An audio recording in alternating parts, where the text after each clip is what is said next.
What do you take out of it with this last 8 minutes and 24 seconds? You guys really came on with some heart there. Well, I thought we showed heart the entire game. You know, even in the first half, you know, the score says they were blowing us out, but really we felt like they had 3 big plays. You know, they had a fake punt that ended up going the distance. That gave them 1 touchdown. They had a punt return that got them down inside the 10 to give them a second one. And then we had them stop on 4th down, and we jumped, and that series results in that touchdown. So we really felt like 2 special teams plays and 1 defensive blunder. And, you know, and they only have 14 points on the board, and we're feeling a lot better with ourselves. And, you know, last week we weren't happy with our effort. You know, we weren't happy with the fight that our guys showed. That's what we focused on all week. And I think tonight, you know, they showed that. And we can win games with the effort and the heart we showed tonight. Talk about, you almost had an interception right before that fake punt, I believe it was. Yeah. You know, Crenshaw made a great break on the ball. You know, and we've told our guys the difference between a good play and a great play. You know, he made a good play right there. But, you know, you make the pick, and I don't know what it looked like in front of him. I know he cut under the route, which usually means a big return also. So, you know, had a chance to make a great play. But, you know, he's a heck of a corner, so I don't doubt that when he gets that chance again, he'll make that play. Tell me about that fake punt. What happened there? Is Charlie Davidson just too strong? Well, we were misaligned, number 1, and we were coming after it, so it was a good call on their part because we were coming after it, trying to get the block, but we also were misaligned, and their fake ran right to the area where, you know, we left the gap open. Now, after that, yeah, we still had a chance to stop them probably around the 30-yard line, and then it just came to a point of him just being a stud back, you know, and being determined and running hard, and we just didn't get the job done to get him to the ground. What did you tell your guys at halftime?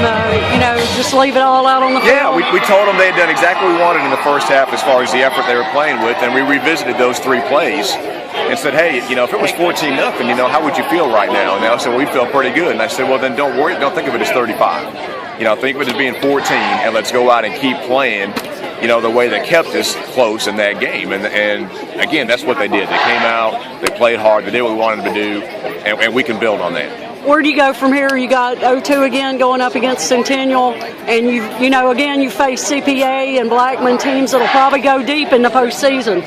Well, they will. I'm sure CPA and Blackman are going to go deep in the postseason, but, you know, we're not going to worry about them anymore. They're done. There's nothing we can do to go back and play Blackman or play CPA. And Centennial's a darn good football team. So, you know, starting Monday morning, we've got to be focused on them, and our guys have got to understand that, you know, the effort we showed tonight is the building block, and not get complacent, not let people tell them, well, you know, you're not playing Blackman again, so you'll be all right. We have to come out and play with that kind of effort and heart to have a chance. Talk about some of the individual guys. I know that you had John Robertson made some great plays, including tracking Killens down on that return. John Robertson, yeah, that play where he tracked down Killens really exemplified the effort we wanted. You know, it would have been easy for him to pull up or you know, run at 85 or 90% and say he tried, and instead he's there laying out, making a tackle, like I said, inside the 10 or inside the 5. You know, and that's the kind of thing that, you know, our guys saw it. You know, they were celebrating his effort, which makes me know that we are locked in what we need to do. And that's the kind of thing we can show them on film and say, that's the effort we need. He made some great plays for us tonight. You know, Carson Croy, I think he can still improve, but he did a better job throwing the football tonight. And we were more consistent running the football than we were last week. You know, the score just got to a point to where it dictated what we were going to do offensively, but, you know, we had some more success, you know, running the ball. So even though we lost and we're not happy about the outcome, you know, the positives are we saw some things that we can build off of. And just one final thing, that play where I'm not sure exactly what happened. He stripped the ball? Is that? Yeah, I don't know who stripped it.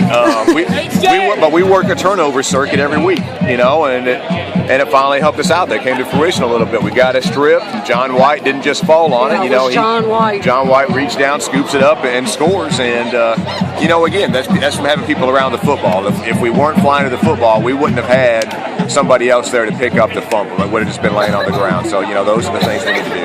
All right. See you later, Coach. Thanks.